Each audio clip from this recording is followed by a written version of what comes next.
大家好，陈大圣。最近啊，精疲力尽了。前段时间就是我儿子这个发烧，后来呢就引起这个肺炎了，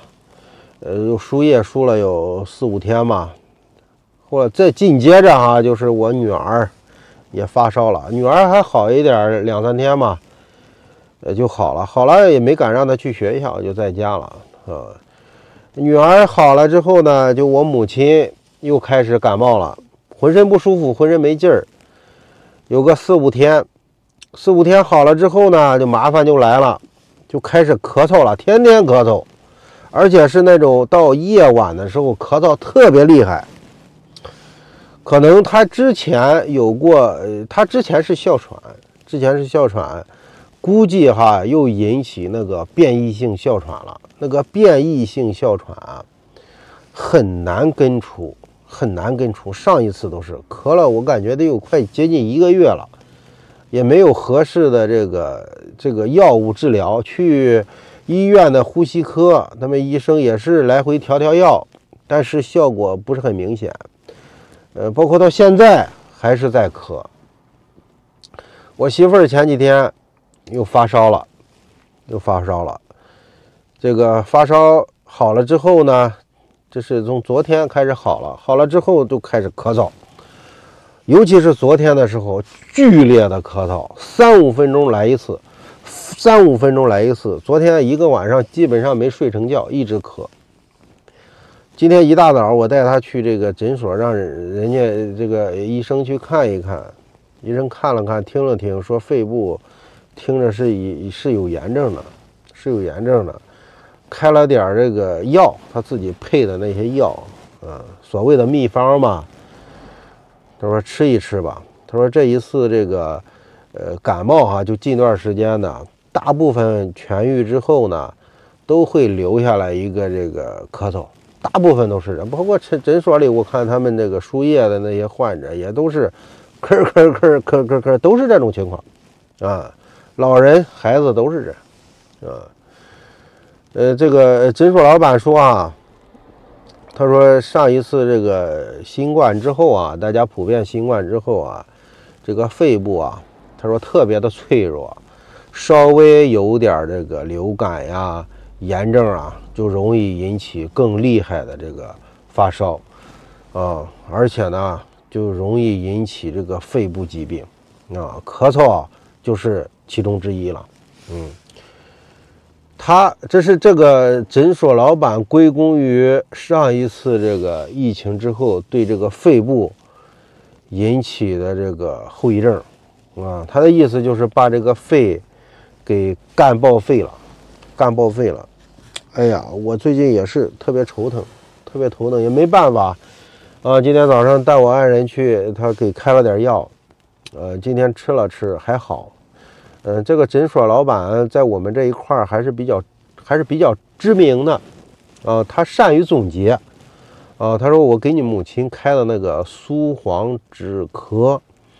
他说就是我摸索出来的说你去医院，他们医院有自己的治疗方案，不一定对你母亲那个就是这个变异性哮喘有多大的效果，但是我这个苏黄止咳对变异性哮喘效果还是有的，确实还是有效果的没有说一下这个我母亲不咳嗽了但是吃完那个苏黄止咳，当然也配着一些这个左氧氟沙星，还有一些这个阿司美等等这些药配着组合式的一起吃，确实有一些效果了，好一些了也就是说怎么说呢，这老板告诉我，他说疫情之前嘛，他说大家这个吃药感冒了吃药到我这儿来看病，哎呦这个有激素不能吃，哎呦那个这个药剂量太大了不能吃，哎呦这个怎么又是上这个消炎药了阿莫西林头孢这个少吃点吧，都是比较谨慎的大家。但是他说经过上一次疫情之后他说什么谨慎不谨慎呢？先这个活命要紧也就是现在已经感冒的，就是普遍性的这种感冒，不是说是用1个、2个或者是以往的这些治疗的这个治疗方案就能解决的了，就是凭着经验上了，就是凭着经验啊，这是老板的原话，就是凭着我的经验啊，对大家来做治疗了。他说你母亲这个你如果去呼吸科，去医院去呼吸科，他会按治疗方案给你治疗，他说不会有很大的效果的啊。确实是这种情况，上一次带我母亲去医院看也是这种情况，也是就是自然而然就慢慢的经过咳嗽1、2个月1个多月，慢慢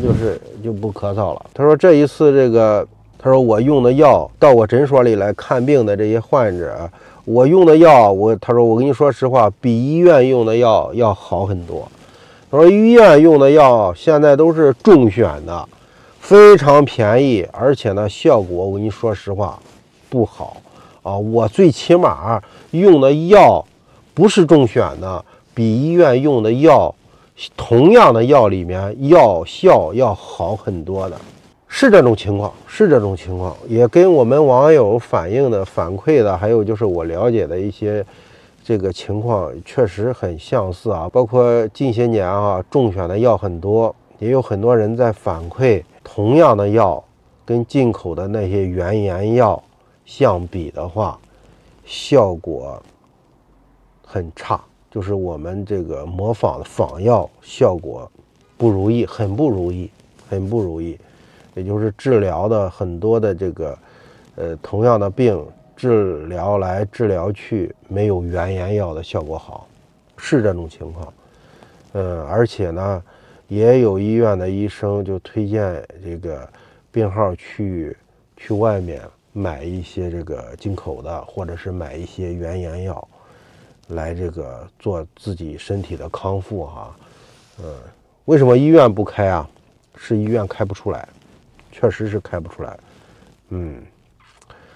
哎呀，希望我们国民的这个健康素质越来越高吧。未来那像今年这种情况，普遍性的这种发烧感冒，真的不希望到了2024年之后也是这种情况，一波又一波的感冒。